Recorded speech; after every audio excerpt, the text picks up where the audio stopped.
Assalamualaikum warahmatullahi wabarakatuh. Alhamdulillahirabbil alamin wassalatu wassalamu ala asyrafil anbiya'i wal mursalin wa ala alihi wa sahbihi ajma'in. Selamat berjumpa lagi sahabat-sahabat dan teman-teman. Kali ini kita membincangkan tentang asas tajwid. Iaitu belum lagi kepada hukum-hukumnya, kita pergi pada asas tajwid, iaitu bentuk-bentuk bacaan. Iaitu kita lihat tingkatan bacaan di dalam hukum tajwid itu semasa membaca Al-Quran. InsyaAllah tidak membawa masa, kita teruskan. Baik, perhatikan dalam asas tajwid ini terdapat beberapa tingkatan bacaan Al-Quran, iaitu cara membaca Al-Quran, atau tingkatannya, taraf orang yang membaca itu. Pertama kita perhatikan, iaitu yang pertama ialah tahqiq. Tahqiq itu adalah bacaan khusus bagi orang yang baru belajar. Macam kita kalau baru belajar, kita baca di peringkat tingkatan yang pertama ini. Bacaannya lembut dan tidak laju. Tidak laju maknanya daripada segi kelajuannya, tidak laju. Bukan pelahan tu, suaranya pelahan, tidak laju. Tidak cepat-cepat, tidak tergesa-gesa membacanya. Kerana kita baru belajar dengan teragak-agak kita membacanya, begitu. Jadi pasal kita belajar. Okey, itu tahap yang pertama. Kebanyakan kita berada di tahap yang pertama. Selagi kita tidak menguasai hukum tajwid 100%, kita tak dapat membaca dengan tartil. Lagi satu, kita pun tidak tahu makna apa ayat-ayat yang kita baca itu. Dia tidak tahu makna sekali dan dapat tadaburkannya, maka barulah dia boleh anggap sebagai bacaan yang tartil. Okey, kita nak menuju ke arah itu. Baik. Tartil apa maksudnya? Membaca dengan elok dan jelas bunyi setiap suku kata menurut makhraj dan sifat huruf-huruf yang membentuk suku kata tersebut. Kalau dia satu huruf membentuk suku kata itu, satulah.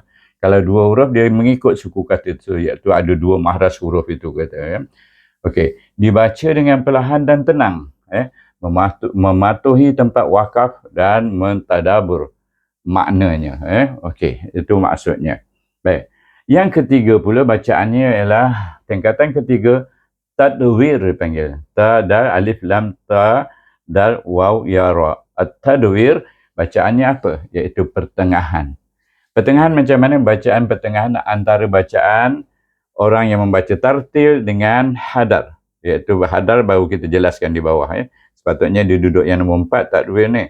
Bila kita sebut tartil dengan hadar, barulah kita sebutkan yang antaranya.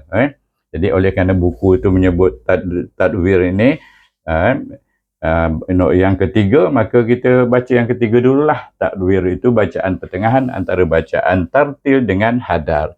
Menurut hukum tajwid dan faham makna. Iaitu dia baca dengan menurut hukum tajwid dan faham maknanya. Okey.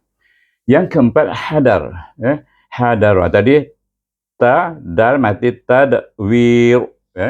Kemudian ni hadar, bacaan para penghafaz Al-Quran yang mematuhi hukum tajwid dan memahami maknanya. Ini bacaan orang yang hafaz berserta faham apa yang dibacanya. Itu dipanggil hadar.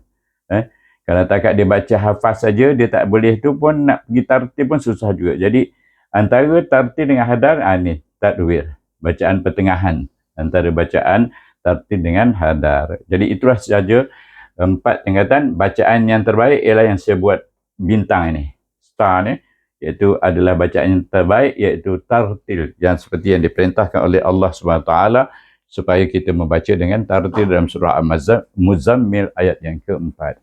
Dengan itu saya sudahi penjelasan tentang tingkatan bacaan Al-Quran, sebanyak 4 tingkatan, dan dapat difahami oleh semua, insya-Allah. Saya sudahi dengan wabillahi taufiq wal hidayah. Wassalamualaikum warahmatullahi wabarakatuh.